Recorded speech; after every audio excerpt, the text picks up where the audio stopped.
silly me, Sarah. After I got your last feedback, I thought I can totally do this book, and then everything I just fixed this whole summer was wrong. So I shouldn't have done that. But yeah, I have Honey and Wildfires like ready to go on my Kindle. I bought quite a few of your books actually. I don't know if I don't have a book that you have written. Actually, I have to check on Kindle later. I think I actually got them all today because I had like two left.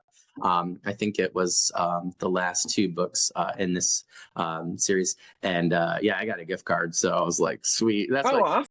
well, it kind of irritated me with Goodreads because I didn't know that they were out because I kept like waiting, and it's been like years, right? So for some Yeah. reason, it didn't like put them into my queue or anything, and didn't pop up. So I was like, okay. I mean, I think I had book two actually, so I bought book three, and I already had the Necessity of Rain ready to go as well. But yeah, so I'm like really excited to do all three. That's going to be on my next year's reading list for 2026. Awesome. I'm like really, really super stoked about that. I know I started book one a while back, but my son was born and Yeah, oh, that makes it hard. Yeah. yeah, it's very difficult. That's like, I have to just tell you, like, I absolutely loved the concept.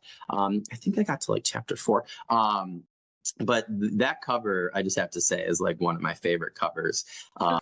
Nice. Yeah, I thought it was absolutely incredible. And for me, like I agree with you. I really do like the Old West. I actually almost moved to Utah for a teaching job. They were like waiting for, I had gotten there and the person liked me, but they had already hired somebody. Yeah.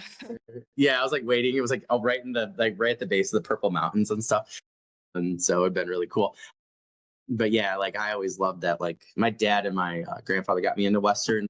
Yeah, as soon as I saw that blurb for the first time, and I saw the cover, I remember years ago, and I was like, "Oh, this looks amazing." I saw the blurb, I was like, "My thing." So I cannot wait to get back in and finish it up. But I'm just curious in terms of world building for these books. So you took some historical things, right? Like, how did you kind of go from, and I do this too a lot, and sometimes I know people I've talked to, and sometimes I struggle with this too, is like taking that historical research and then, really incorporating it into the world building for the book. I'm just kind of curious how you went about that, because even the Shine territory, that's just like a really cool, I think, like world building term. So I'm kind of curious at like, what did you like, kind of like, how are some of the processes you went about world building from your research? I really love using history as a stepping stone in writing because I think our world is weird. And I don't think we kind of play with that weirdness enough. Oh, for Like, sure. I think a lot of it's like with grimdark stuff, people are always saying, but that's unrealistically dark. And it's like, well, I don't know. Have you read Russian history? Yeah. Because, Shogun. yeah. So, there's a lot of reality that you can use. And I think what I did with that book specifically was I kept the entire time in my mind, I thought about the idea was oil, using oil as magic. Oil is magic. And so that kind of became my through line. And that was where, the history and the fantasy could get married, really. And it's the same with writing a lot of different things.